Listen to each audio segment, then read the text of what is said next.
கைத்தட்டலுக்கும் ஒரு பொருள் இருக்கு. அதுதான் மிக முக்கியமானது. ஒரு அழகான கிரேக்க பழமொழி இருக்கு.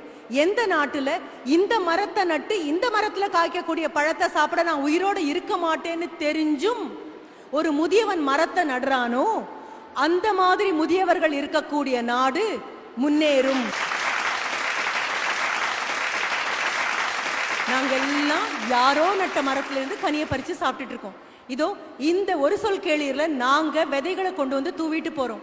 இந்த விதை முளைக்கும், விருட்சமாகும், கனிகள் கொடுக்கும். பறித்து திங்க நாங்க யாரும் இருக்க மாட்டோம். பறித்து சாப்பிடும்போது நீங்கள்லாம் ஞாபகம் வச்சு கொள்ள வேண்டியது ஒன்று, விதைகளை கையில சுமந்துட்டு அடுத்த ரவுண்ட் நீங்க போகணும். இது ஒரு ரிலே ரேஸ்.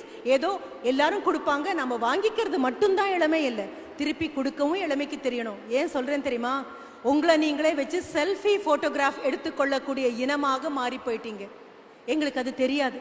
எங்களை நாங்களே போட்டோ எடுத்துட்டு ஆஹா அப்படின்னு ஆச்சரியப்படுற இனம் அல்ல. எல்லாம் எனக்கு வேணும் எனக்கு வேணும். பேச்சு கேட்கும் போது நல்லா இருக்கு, கைத்தட்டும் போது அதோட சுகமா இருக்கு, போகும்போது அசை போட்டுட்டே இருக்கிறது இன்னும் நல்லா இருக்கு. ஆனா நீங்க இறங்கி ஓடுறதுக்கு முன்னால உங்களை விட வேகமா ஒண்ணு ஓடும். என்ன தெரியுமா? கேட்ட இந்த வார்த்தைகள் எல்லாம் இறங்கி ஓடிச்சு.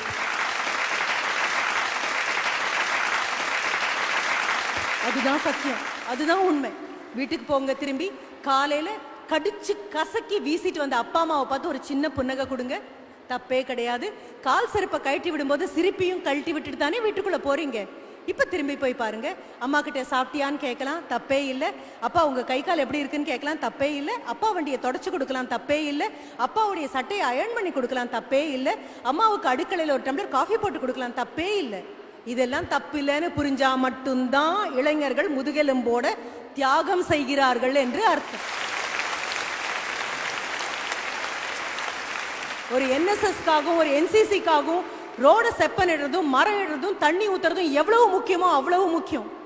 கை கால் வலியோட, ஒரு டயபிட்டிஸோட, ஒரு முட்டு வலியோட உங்ககிட்ட எந்த முக்கலையும் சொல்லாம முனகலையும் சொல்லாம நீ தூங்கிட்டியான்னு தெரிஞ்சதுக்கு அப்புறம் உட்காந்து உனக்காக ஒவ்வொரு பைசாவும் சேர்த்து வச்சுட்டு இருக்கக்கூடிய அந்த தாய் தகப்பனை பார்த்து ஒத்த சிரிப்பு சிரி, வந்த காரியம் முடிஞ்சு போகும். எல்லாம் அழகாதான் இருக்கு பாக்குறதுக்கு.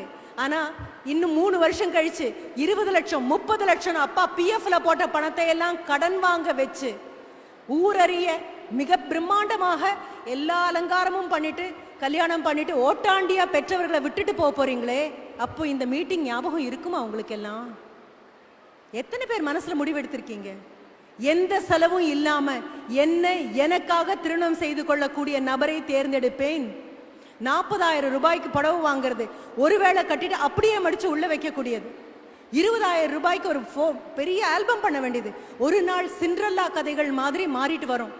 இதெல்லாமும் இளைஞர்களுடைய பிரச்சனை தான்.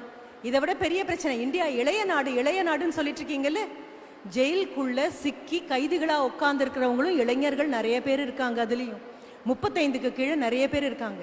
வாங்க, அடுத்தவங்க கையில விளக்க கொடுக்காம அவங்க கையில விளக்க பிடிக்கலாம். நமக்கு தெரிஞ்ச தூரம் நல்லபடியா போகலாம்.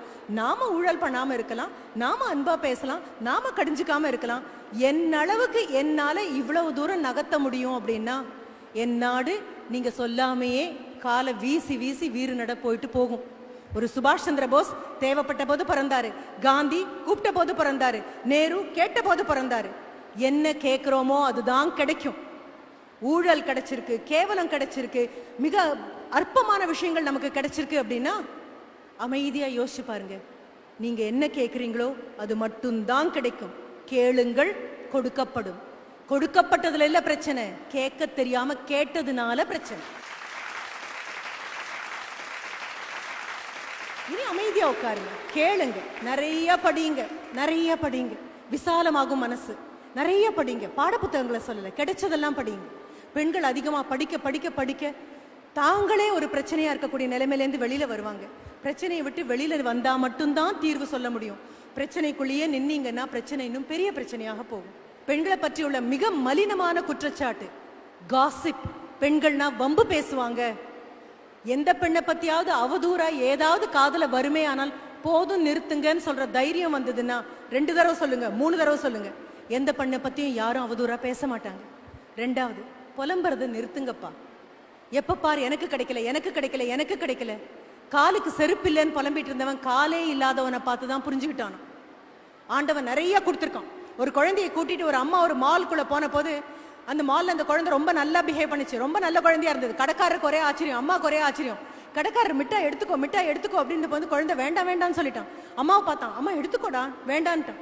கடைசியா குழந்தை கிளம்பி வரும்போது அந்த கடைக்காரர் சந்தோஷம் தாங்க முடியாம மிட்டாய் பட்டியை திறந்து கை நிறைய மிட்டாய் அள்ளி அந்த குழந்தை கிட்ட கொடுத்தோன்னே ஆஹான்னு வாங்கிட்டு வெளியில வந்த உடனே அம்மா கேட்டாங்க, வேண்டான்னு சொன்னேன் இப்ப வாங்கிட்டேன் அப்படின்னு வந்து குழந்தை சிரிச்சுட்டே சொன்னானா, என்னுடைய இந்த குட்டி கையால எடுத்தேன்னா கொஞ்சம் தான் கிடைச்சிருக்கும், அவருடைய பெரிய கையால எடுத்தா நிறைய கிடைச்சது இல்ல.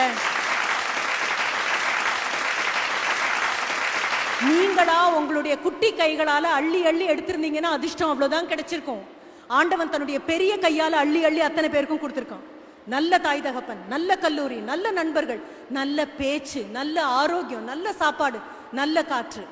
இப்ப என்ன குறைஞ்சு போச்சுன்னு புலம்பணும் நாம? எல்லாம் அழகா இருக்கு, அதை நம்புங்க. அழகா இருக்க அனுமதி இருங்க. எது அழகுன்னு முதல்ல புரிஞ்சுக்கோங்க. நன்றி, வணக்கம்.